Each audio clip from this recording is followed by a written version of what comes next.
సిద్దిపేట పట్టణం బీజేఆర్ చౌరస్తాలో అర్ధరాత్రి ఉద్రిక్తత చోటు చేసుకుంది. ఎమ్మెల్యే హరీష్ రావుకు వ్యతిరేకంగా సిద్దిపేటలో కాంగ్రెస్ పార్టీ ఫ్లెక్సీలు ఏర్పాటు చేసింది. ఫ్లెక్సీలను తొలగించాలని పోలీసులకు, మున్సిపల్ అధికారులకు ఫిర్యాదు చేసినా పట్టించుకోలేదు. దీంతో సిద్దిపేట బీజేఆర్ చౌరస్తా వద్ద బీఆర్ఎస్ నేతలు, కార్యకర్తలు ఆందోళనకు దిగారు. ఫ్లెక్సీలను తొలగించాలని రోడ్డుపై నిరసన తెలిపారు. ఈ క్రమంలో బీఆర్ఎస్ శ్రేణులతో కాంగ్రెస్ కార్యకర్తలు వాగ్వాదానికి దిగారు. కాంగ్రెస్ కార్యకర్తలను అడ్డుకుని పోలీసులు కాంగ్రెస్ పార్టీ వేసిన ఫ్లెక్సీలకు కాపలాగా నిలిచారు. బీఆర్ఎస్ నేతలను అక్రమంగా అరెస్ట్ చేసి 3 టౌన్ పోలీస్ స్టేషన్ కు తరలించారు. విషయం తెలుసుకున్న బీఆర్ఎస్ నాయకులు పోలీస్ స్టేషన్ వద్ద ధర్నా నిర్వహించారు. పోలీసులు కాంగ్రెస్ పార్టీకి కొమ్ము కాస్తున్నారని బీఆర్ఎస్ నేతలు ఫైర్ అయ్యారు.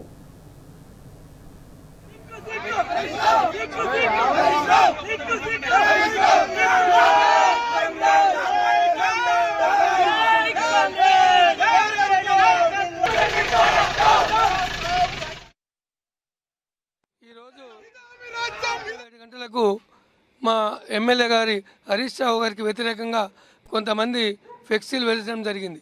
దానికి మేము కూడా స్పందించి వెంబడే మున్సిపల్ కమిషనర్ గారికి, 1 టౌన్ సిఐ గారికి కూడా ఒక దరఖాస్తు ఇవ్వడం జరిగింది. ఆ ఫ్లెక్సీలను వెంబడే తొలగించాలి, తొలగించకపోతే ఇబ్బంది అవుతుందని మంచి సామరస్యంగా చెప్పడం జరిగింది. కానీ 9 గంటల రాత్రి అయింది, 10 గంటల రాత్రి అయింది, అప్పటికి కూడా ఎవరు కూడా చర్యలు తీసుకోలేరు. కానీ మా వాళ్ళనంతా అరెస్ట్ చేసి, మమ్మల్ని అంతా కూడా 3 టౌన్లో అరెస్ట్ చేసి ఆ ఫ్లెక్సీలు తీయకుండా అదే పోను కాంగ్రెస్కు అడ్డంగా వాళ్ళు సపోర్ట్ చేసి క్యాంప్ కార్యాలయాన్ని కూడా ధ్వంసం చేయడం జరిగింది.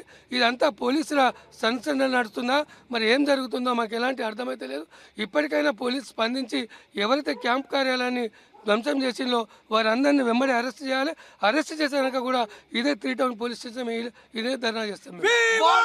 మా సిద్దిపేట ప్రజాప్రతినిధి పైన వారి గౌరవాన్ని భంగపరిచేలాగా, అదే రకంగా బీఆర్ఎస్ పార్టీ శ్రేణులు సిద్దిపేట ప్రజల మనోభావాలు దెబ్బతినేలాగా ఈరోజు కాంగ్రెస్ పార్టీ వాళ్ళు కొన్ని ఫ్లెక్సీలు అభ్యంతరకరంగా, అనధికారికంగా ఏర్పాటు చేస్తే మేము చట్టరీత్యా చాలా సంయమనంతో 1 టౌన్ సిఐ గారికి ప్రత్యేకించి, అదే రకంగా మున్సిపల్ అథారిటీస్కు మేము కంప్లైంట్ చేసినాం. వాళ్ళు పూర్తిగా అధికార పార్టీ వైపు పక్షపాతంగా ఉంచి వాళ్ళని అక్కడనే ఉంచి మా బీఆర్ఎస్ పార్టీ శ్రేణులను అందరినీ కూడా ప్రివెంటివ్ అరెస్ట్ అని చెప్పి తీసుకొచ్చి మమ్మల్ని అందరినీ కూడా 3 టౌన్ పోలీస్ స్టేషన్లో ఇక్కడ ఉంచిండ్రు. క్యాంప్ ఆఫీస్ అనేది అది ఒక ప్రత్యేకమైన ప్రైవేట్ ఆస్తి కాదు, ప్రభుత్వ ఆస్తి. ప్రభుత్వ ఆస్తిని కాపాడాల్సిన బాధ్యత పౌరుల కంటే మాకంటే ఎక్కువ పోలీసుల పైన ఉన్నది. వాళ్ళ సమక్షంలోనే దాడి జరగడం చాలా శోచనీయం. ఆ కాంగ్రెస్ గుండాలను అరెస్ట్ చేసేంత వరకు ఇదే రకమైన నిరసనను, ధర్నాను తెలియజేస్తామని చెప్పి మేము ఇక్కడ కూర్చున్నాం.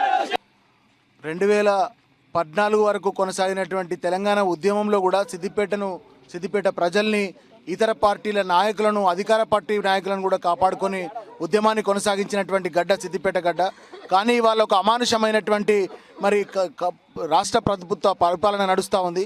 సిద్దిపేట పట్టణంలో ఇవాళ హరీష్ రావు గారికి వ్యతిరేకంగా, హరీష్ రావు గారిని కించపరిచే విధంగా వేసినటువంటి ఆ యొక్క ఫ్లెక్సీలు తీయాలని చెప్పి మేము శాంతియుతంగా పోలీసులను, మున్సిపాలిటీ వారిని అడగగా వారు మాకు సహకరించాల్సింది పోయి ఫ్లెక్సీలను తీసేయాల్సింది పోయి మరి వాళ్ళ వాటికి సిద్దిపేట క్యాంప్ ఆఫీస్లో ఉన్నటువంటి హరీష్ రావు గారి ఫ్లెక్సీని, సిద్దిపేట క్యాంప్ ఆఫ్ కార్యాలయము అని రాసినటువంటి ఒక ఫ్లెక్సీని చించి అక్కడున్నటువంటి తాళాలను పగలగొట్టి ప్రభుత్వ ఆస్తిని ధ్వంసం చేసినా కూడా వాళ్ళని అరెస్ట్ చేయకపోవడం, అక్కడ పోలీసులు కూడా అక్కడే ఉండి మరి సినిమా చూస్తున్నట్టుగా చూడడం మాకు వింతగా కనబడుతూ ఉంది. రేపటి నుంచి సిద్దిపేట పట్టణంలో అధికారులు నిష్పక్షపాతంగా వ్యవహరించినటువంటి అధికారులందరికీ ఒక పింక్ నోట్బుక్ను మేము రేపటి నుంచి రాస్తామని చెప్పి కూడా ఈ సందర్భంగా తెలియజేస్తా ఉన్నాం. శాంత వాతావరణం ఉన్నటువంటి సిద్దిపేటని వీళ్ళు అలజడి సృష్టిస్తున్నారు.